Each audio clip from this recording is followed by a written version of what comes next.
guys, back again with another video. It's Siana Meja for those who don't know me, and in this channel we talk about all things marketing, all things organization, all things that are going to help you to be more wholesome. We also talk about home decor, lifestyle. It's just a blend of everything that you need in order to be wholesome.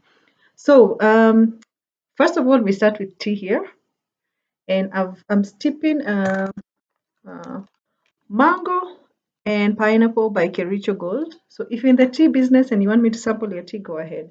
And Nairobi weather is very cold right now, and this topic is hot. So let's get into it. So for those of you who don't know what AI is the simulation of machines in order to have human type characteristics or to act like humans, either by production of information, doing of an activity, or just the whole process of doing something. It's hard for me to explain it because it's so many things, yet it is just a simulation of machines to act as humans. And this term was actually coined in 1950. It's not something that just came the other day. It's only that it was not well talked about. And I remember growing up, there was this robot that we used to dance, Barclays advertisement back in the day. And they would make that robot dance and sing and it would talk. And even though it was animation, that is what in my mind AI is where a machine takes on the personality or the characteristics of a human or does tasks that otherwise humans would do. So AI has now become a big thing, and everywhere you go on Instagram, everywhere you go on TikTok or here on YouTube, there's always someone telling you the new app, use this, use this. And as a business person, sometimes you log in and it overwhelms you and you realize that's the future, but you don't know where to start. And even if you know where to start, by the time you wake up, whatever you knew is now irrelevant, and now there's another one. It started with Chat GTP, and people took it up on a lot, and now there's so many tools. It's so confusing. So I'm going to take a series just like the way I've been doing target marketing with the other videos. You can see them in the videos. You can check the playlist. So this is going to be an AI department whereby we analyze. I do my research on the items. I try some of them and then I come and give you feedback. So when you're making decisions, so you don't also try so many things and it overwhelms you. So today I'm going to talk about AI from the starting point, which means what careers are at risk for being replaced by this AI technology or the fact that AI is rising.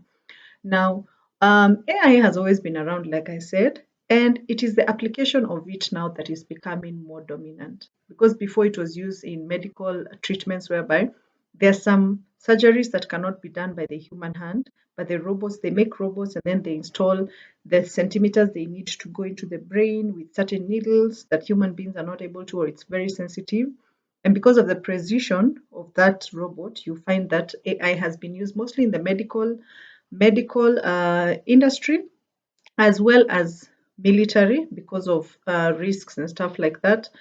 And also, I think in design like designs things like graphics design and stuff like that. So it is mostly used to enhance the capability of a human.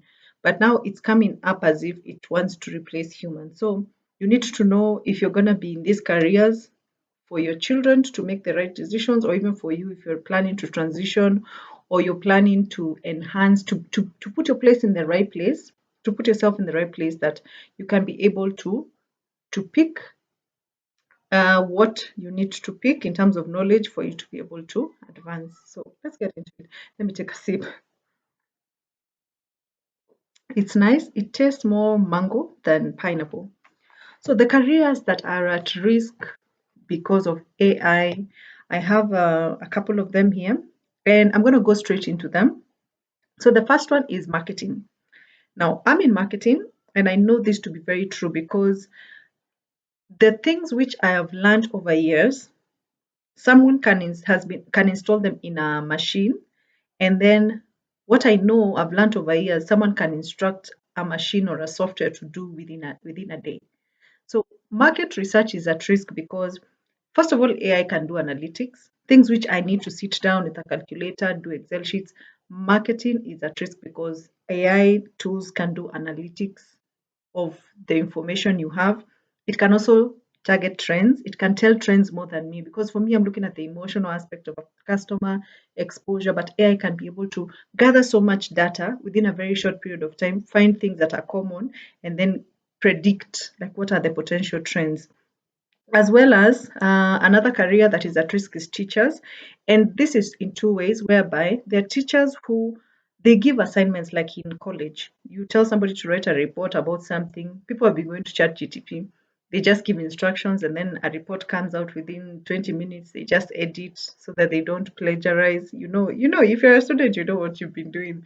And then the teachers now are receiving assignments that are very similar, some even are identical, and you cannot fault the student because that was their mind of thinking. So they're also designing anti-chat GTP applications whereby if you do the homework that way or the assignment, the lecturer can actually figure out if he used chat GTP or other AI kind of things, other AI kind of technologies.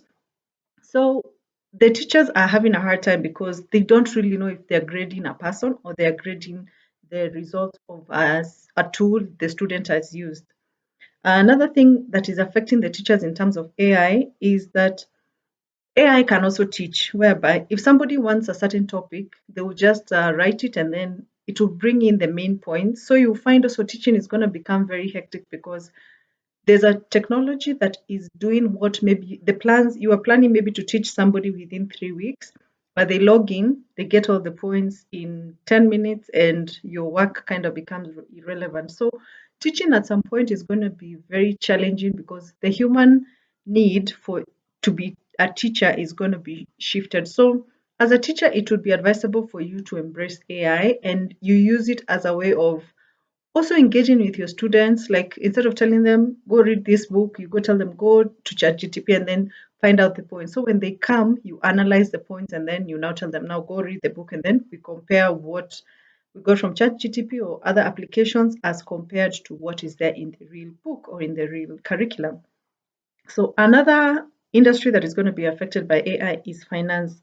And in finance, it's mostly the analytical part of finance, whereby, like maybe you have a broker for your shares. And every time you need to buy shares, what do? You pick your phone, you call the broker, you ask them, okay, so what shares are in good, what is the market trend right now?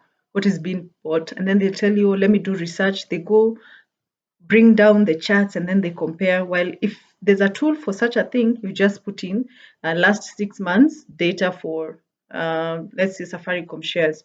And then it brings you all the data and it predicts when is the best time to buy, when will this and this and this, because it has more data. It can analyze more data. So financial analysts are going to have a hard time because of AI if they don't embrace it, because what you could research in 3 weeks, AI can do in 10 minutes. So you need to embrace it and use it as a tool for also saving your time. You'd rather use it to gather data and then you clarify the data, but you also save yourself a lot of time. And also now, because of that, the customers are also going to have an opinion because they have preview or they have access to information. So that means they will also go do research. So when you're coming to a meeting with somebody, you better be prepared because that person is going to come with more information, even more than they need to know, and they will challenge you. So be open to someone who is also using the tools when they come to you. They're like, I want to invest, and then they have the percentages, and just be ready and embrace the amount of knowledge that person may have gone out to seek and gotten. So that's also something that is going to be affected. Another industry is graphic design. And this is very big because I remember when I was starting to do marketing, like for my business, I wanted to really get a cartoon made for my marketing purposes so I can have it here to welcome you. I just love cartoons and I thought it would be so nice to have an animated version of me that just says hi. And with the rise of I am able to make that animation. I'm actually working on making my own. I'll share with you the results once I'm done. It's very complicated, but also very simple at the same time. So people who are caricatures, people who they have been drawing for newspapers, they've been making posters and designing logos. There's a tool now that can do all that within a second and give you so many options because it is internally generating, it moves this axis, things like that. It does Photoshop. So graphic designers, you need to embrace AI. Number one, to save you time. Number two, to give your customers variety, because your customers will go experiment there, and then chances are they will bring you to edify. Like they've gone made a logo, and then they come tell you, now I've already made this logo. Can you fix it up so that I have a unique logo? But customers are going to come to you now with in Swahili we say nataka kama hii. I want like this one. So be ready as a graphic designer to be challenged, and don't take it to heart. Just go with the trends. Every day learn about a new tool. Be here on YouTube, learn about what is growing, have conversations with your fellow graphic designers, and find out what tools are being used. Because I remember when Canva and Chipmonkey came into the market, especially Kenya, when we discovered it, we didn't need people to make posters for us like before. So now, like for me, I do most of my editing with Canva. I go online, I ask for templates, and then I just adjust the text. But now, before Canva came, hey, we had to depend on somebody. Someone had to do your poster, and you didn't have the option to complain because you didn't know what was out there.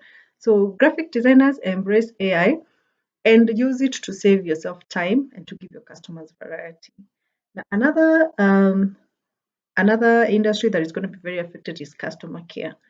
And I've noticed this with financial institutions, especially, they are creating this. There's something called a chat box. This is a software or a robot that responds to customers' inquiries without.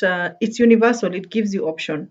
Like for example, a company like Zimele, the investment company, their WhatsApp has a chat box whereby when you say hi, it has preset messages. It brings it up and then it tells you, do you want to find out about money market fund, or do you want to find about pension? When you choose the first one, number one, it brings more data. If you want to go back, you click number zero, it takes you back to the initial chat. So those are chat box. These are softwares or tools that have been put to help customers get information faster. So there's no one there on the other side typing, and some even you can call in and talk to an operator, and then it tells you, click one, say hey, and then all that. So if you're in the customer care industry, or you offer customer care services to a certain businesses, it will be wise for you to embrace these tools whereby the chat or the SMSs can be delegated to chat box, and then the conversations, people actually have those conversations that are very necessary. Or alternatively, just create templates that can be used to communicate, to save customers time and also to communicate the right information. Because with having customer care agents, sometimes it depends with the person's mood, it depends with the person's understanding of the company information. But if it's a chat box that already has a software installed, it will never change its mind. If you need to go to step one, two, three to have a query solved, it will always be that. So another industry is creators. Now, these are people who are like technical writers and people who are journalists, as well as people who write advertisements. And it's really affected them because now, before we used to write advertisement based on emotion. It was trial and error, whereby you want to sell cooking oil, you bring a family or you bring a couple, and you're trying. If it works out, you know, okay, this is what works. And then different seasons would bring different results. But now these tools, they are specifically just analyzing data. They do not have any creativity. For them, it is data. It is the data that works. So at some point, you'll find mostly all the adverts at some point will start to look alike, because if everyone is going to the AI to generate these advertisements, this writing data, at some point things will all look similar. So we'll still need people at the end of AI to undo what AI has done. But right now, because we are moving towards AI, it is good for you to know how to use the tools, either to improve what AI can do. Like if AI can write a certain article in a certain way, you find ways to make that article emotive. You add words that are going to bring emotions, words that are going to bring that form of calmness to a conversation.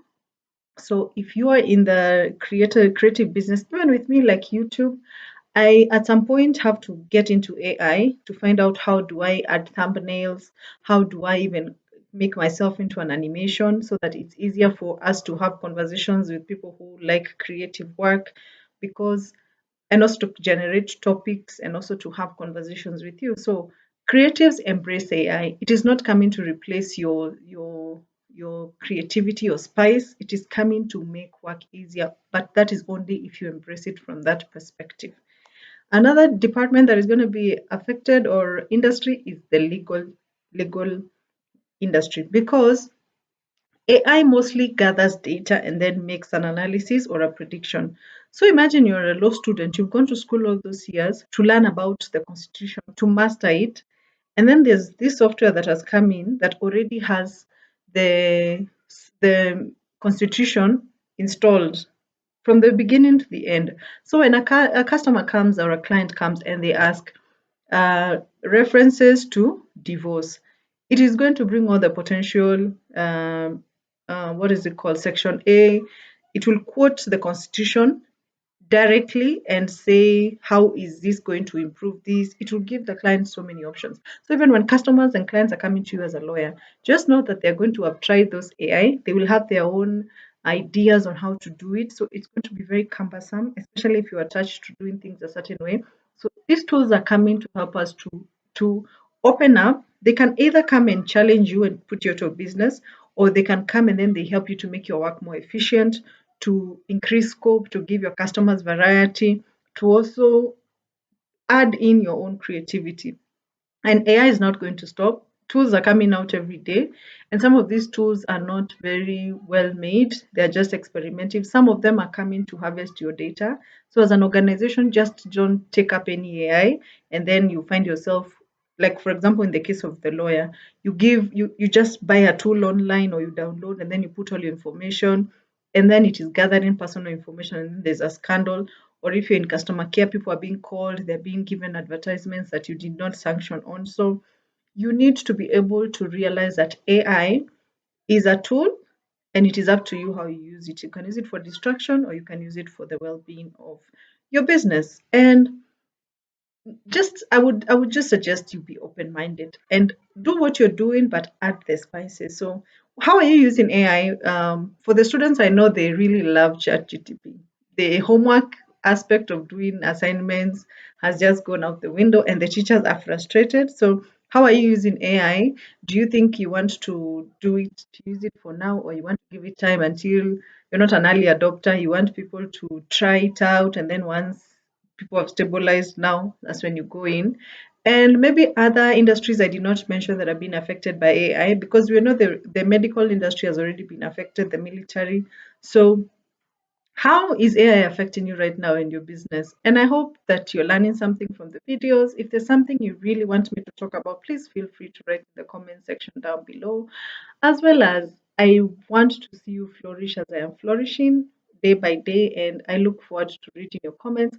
Subscribe and share with someone who needs this information. And also, if you have students who are about to choose careers, please do research with them on what careers are AI proof, or AI can help them understand and learn every day, and just keep improving. We'll all figure these things out at the end of the day. So I wish you a good day and take care of yourself. Bye for now.